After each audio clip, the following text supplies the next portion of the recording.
Hey everyone, and welcome to this explainer. Look, if you've ever stared at a computer screen, feeling like the machine was speaking a completely different language, you are in the exact right place. Okay, let's dive right into this. Today, we're going to completely transform all that confusing computer jargon into actionable, time-saving skills. We're breaking down the ultimate glossary and shortcut cheat sheet, taking those intimidating acronyms and keystrokes and turning them into knowledge you can actually use to supercharge your daily workflow. Here's how we're breaking it down today. First, decoding hardware and storage. Then, networks, software, and future tech. Third, essential system and web shortcuts. And finally, advanced editing and system commands. So, do you speak computer? Let's be honest, reading through tech specs or trying to follow troubleshooting advice, it often sounds like you're trying to decipher some ancient text. You're just hit with this wall of capital letters and numbers that seem to make absolutely no sense. But here's the thing, mastering these terms isn't just for IT professionals, it's incredibly practical for all of us. Knowing this stuff helps you buy the right devices, fix simple problems, and honestly, just navigate your digital life with way more confidence. All right, part 1, decoding hardware and storage. Think of your computer setup like a super efficient office. The CPU, or Central Processing Unit, is the absolute main brain of the operation. It's the boss, making all the foundational decisions and calculations that keep everything running smoothly. Right next to it, you've got the GPU, the Graphics Processing Unit.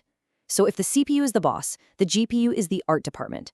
It handles all the heavy visual lifting, rendering the images, the videos, and the actual interfaces that you see on your screen. Now, what's really interesting here is the difference between these two types of memory.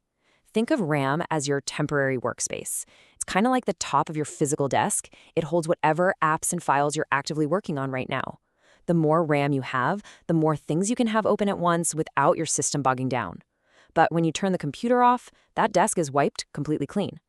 On the flip side is ROM, read-only memory. This is permanent. It holds the essential, unchangeable instructions that literally tell the computer how to even turn on in the first place. When we're talking about holding onto your data long-term, you might have the clunky, spinning, magnetic disk of a hard disk drive, an HDD, or maybe you've upgraded to a silent, lightning-fast solid-state drive, an SSD. To connect your mouse or keyboard, you'll naturally reach for a universal serial bus or USB. And behind the scenes, the second you hit that power button, the BIOS, the basic input-output system, quietly boots everything up, waking up the screen you're looking at right now, whether that's an LCD or a super energy-efficient LED. Moving right along to part 2, networks, software, and future tech. When it comes to networking, it really just boils down to scale. LAN stands for Local Area Network. Think of this as your localized home or office network. It's just the computers, printers, and phones in your immediate physical space talking to each other.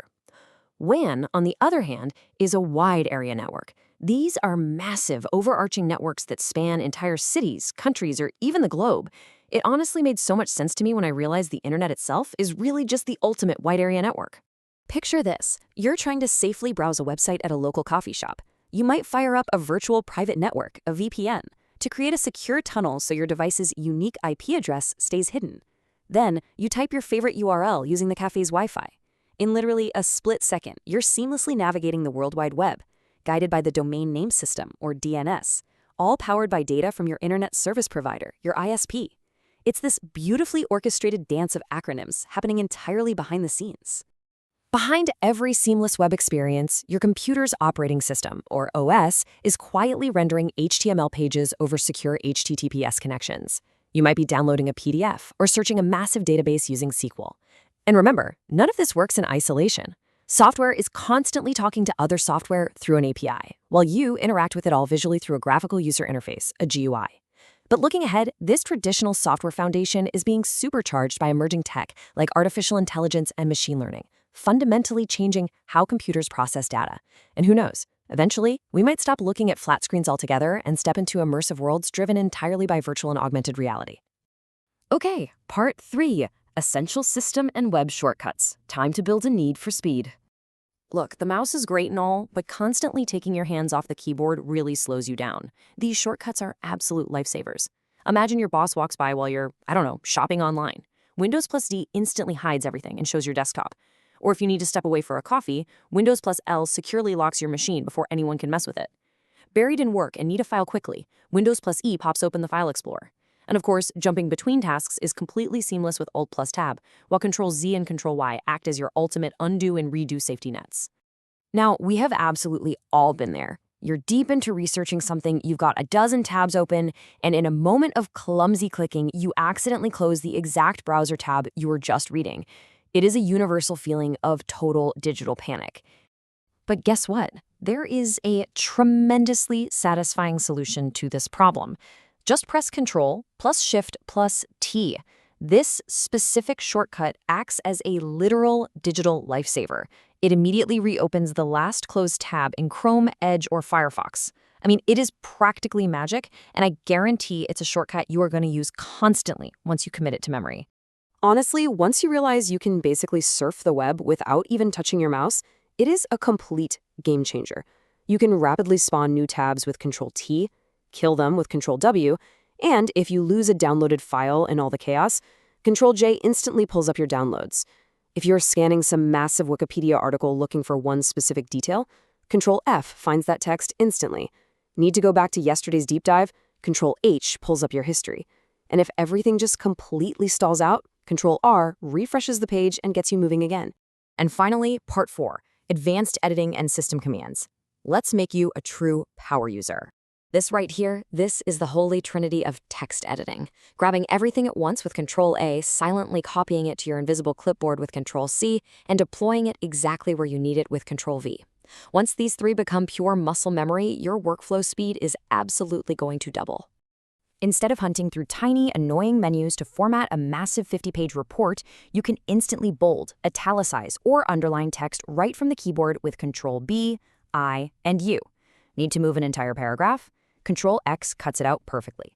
And instead of scrolling endlessly, tapping Control plus Home shoots you instantly to the very top, while Control plus End drops you right at the bottom. And hey, don't forget to quickly tap Control S to save your progress, or Control P when you're finally ready to print. The crucial point here is taking total control of your machine. I was completely amazed when I first discovered Windows plus V. It doesn't just paste, it actually opens a whole history of your clipboard. And if an app ever completely freezes on you, just bypass the frustration and hit Control plus Shift plus Escape to jump straight into the task manager and shut it down. Windows plus I pops open your settings instantly, Windows plus R gets you to the Run dialog, and if you just want to vanish whatever window is in front of you immediately, Alt plus F4 is your quickest escape hatch. I really want to highlight this specific advanced command because it's just so incredibly useful in today's visual world. Windows plus Shift plus S. This is the ultimate lightning-fast way to open the snipping tool and grab a screenshot exactly when you need it. You literally just press the keys, drag a box over what you want to capture, and boom, it is immediately copied to your clipboard, ready to be pasted right into an email or a chat. So, as we wrap up this explainer, you've now mastered the universal language of your machine. But I want to leave you with this challenge. What specific tool do you spend the absolute most time in? Are you looking for shortcuts for a specific operating system like Mac OS? Or do you need software-specific ones for things like Microsoft Excel or VS Code? Think about the tools you use every single day. Go find those specific shortcuts. Keep exploring and keep learning.